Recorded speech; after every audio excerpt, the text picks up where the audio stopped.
I've got no roots, but my home was never on the ground. I've got no roots, but my home was never on the ground. I've got no roots. I've got no roots. I've got no roots, but my home. Assalamualaikum warahmatullahi wabarakatuh. Halo semua, di sini kita akan belajar mengenai Undang-Undang Dasar RIS 27 Desember 1949 sampai 17 Agustus 1950. Mari kita masuk ke dalam materi yang akan disampaikan. Mari kita bahas periode penting dalam sejarah Indonesia antara 27 Desember 1949 sampai 17 Agustus 1950 ini. Adalah masa transisi dari pengakuan kemerdekaan hingga pembentukan negara yang lebih stabil. Konstitusi RIS atau Republik Indonesia Serikat mulai berlaku pada 27 Desember 1949 setelah KNIP dan badan-badan perwakilan dari daerah-daerah pemberian persetujuan. Dasar hukum pemberlakuan konstitusi RIS adalah keputusan Presiden RIS nomor 48 tanggal 31 Januari 1950, lembaran negara 50-3. Pada 27 Desember 1949 terjadi 3 peristiwa penting lainnya, yaitu A. Penyerahan kedaulatan dari Kerajaan Belanda yang diwakili Ratu Juliana kepada Muhammad Hatta sebagai wakil Republik Indonesia Serikat di Belanda.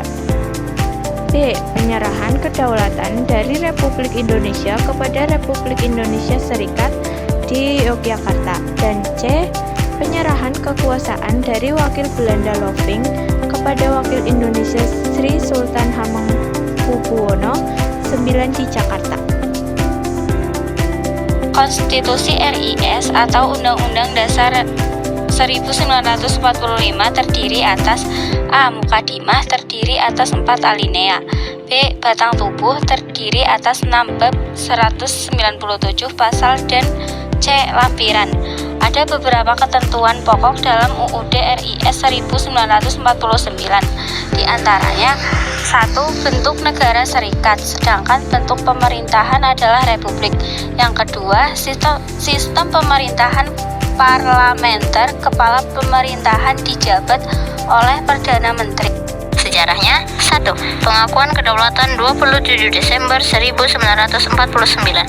Setelah melalui proses panjang, Belanda akhirnya mengakui kedaulatan Indonesia melalui Konferensi Meja Bundar atau KMB pada 27 Desember 1949. Ini menandai berakhirnya perang kemerdekaan dan awal dari era baru bagi bangsa Indonesia. Meskipun Belanda mengakui kedaulatan Indonesia, mereka tetap mempertahankan beberapa pengaruh politik dan ekonomi. 2. Pembentukan Republik Indonesia Serikat atau RIS. Setelah pengakuan kedaulatan, Indonesia dibentuk menjadi Republik Indonesia Serikat yang terdiri dari beberapa negara bagian. Ini merupakan hasil dari tekanan internasional dan kompromi politik. Soekarno diangkat sebagai Presiden RIS, sementara Muhammad Hatta menjadi Wakil Presiden. 3. Ketegangan politik. Meskipun sudah merdeka, kondisi politik di dalam negeri tidak stabil. Ada konflik antara pemerintah pusat dan daerah serta antar berbagai kelompok politik, termasuk Partai Komunis Indonesia atau PKI dan partai-partai nasional lainnya. Pada tahun 1950, situasi semakin memanas dengan adanya tuntutan untuk kembali ke bentuk negara kesatuan. 4.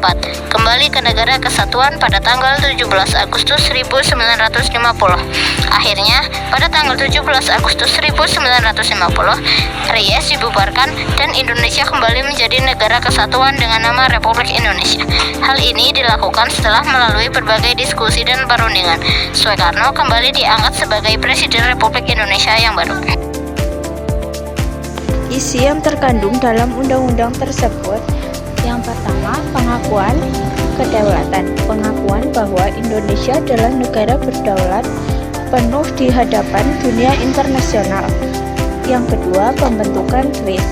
pembagian wilayah menjadi beberapa bagian dengan sistem federal yang kompleks. Yang ketiga, peralihan ke negara kesatuan. Proses ini melibatkan perubahan konstitusi dan pengaturan ulang struktur pemerintah agar lebih sentralistik. Periode ini sangat penting bagi perjalanan bangsa Indonesia menuju stabilitas dan identitas nasional. Meskipun telah merdeka secara formal, tantangan masih banyak seperti 1. Stabilitas politik, 2. Ekonomi, 3. Identitas nasional. Secara keseluruhan, periode ini merupakan langkah awal dalam membangun fondasi bagi Republik Indonesia modern yang kita kenal sekarang. Terima kasih telah menyaksikan video yang telah kami sampaikan. Kami akhiri. Wassalamualaikum warahmatullahi wabarakatuh.